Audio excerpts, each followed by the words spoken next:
Hey friends, this is Pastor Craig, and I'd like to welcome you to the Ask Pastor Craig broadcast. Thanks for joining me this evening. So my question this evening is this. I have a lot of disappointment with many of the relationships in my life. Promises that have been made and then broken, those who have betrayed me or lied to me, or just relationships that didn't meet my expectations. And I'm dealing with a great deal of disappointment. I'm not sure how to move past the pain or how to allow healing to begin. How do I overcome these disappointments, these broken promises, and my own broken heart? All right, thank you so much for the question. I really I appreciate it. First of all, let me say that I am sorry that you're experiencing some of this pain. You know, when there's disappointment, when there are broken promises, when our hearts are broken, we do experience a great deal of pain, and there isn't any one of us that's immune from that. In fact, most of us will experience, sadly, probably more than just one time, this kind of pain.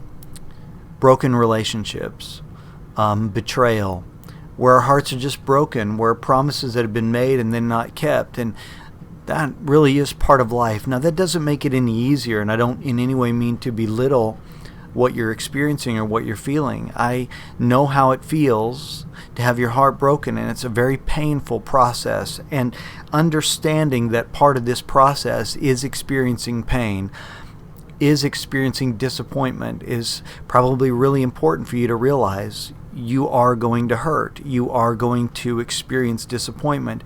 It is upsetting, and it really is.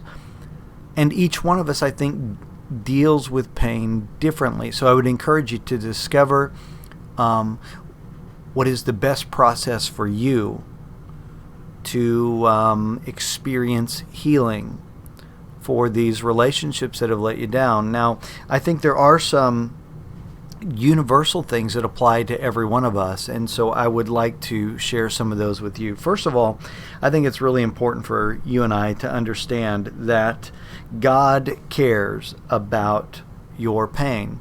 There's a great verse, and I believe it's in Psalm 147:3, that says, He heals the brokenhearted and binds up their wounds. Now, what I love about that verse is, first of all, it says that God is a part of that healing process, that He's involved with healing our broken heart and healing our wounds. And I think that that's important for you to understand, that God very much wants to be a part of that process.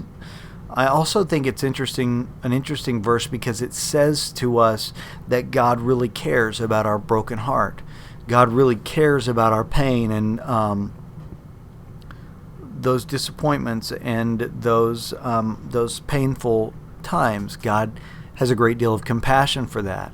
He's involved in that, and He is bringing about healing in that. The next thing you need to do, and I always hate when people say this, you're going to have to forgive those people.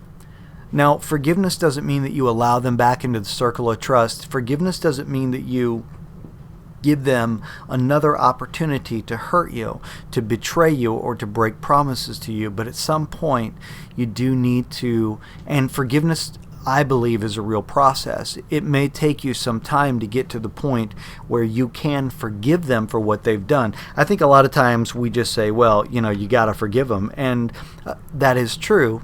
You do need to forgive them. But I don't think forgiveness is something that just takes place the moment or the instant that you want it to, but instead I think that there is a process that we go through where we allow or where we work through forgiving people for the ways that they betrayed us or hurt us or the promises that they've broken to us. And so I know the pain that you are experiencing, and it is a difficult thing to endure when people promise that they're going to love you and then they break that promise, or they promise that they're going to be with you to the very end, and then they break that promise, or they tell you that, you're my brother and or you're my friend and I'm going to be by you no matter what, and then of course inevitably they aren't by you no matter what.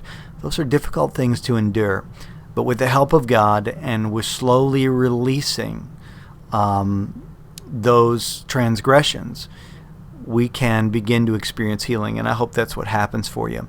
If you have a comment, well, I know that's what will happen for you if you continue to move in the direction of God. If you have a comment about this or something completely unrelated, you can reach us in two ways. My Facebook page, which is facebook.com/Pastor Craig Online, or this radio program's Facebook page, which is facebook.com/ROR Ministries. God bless you.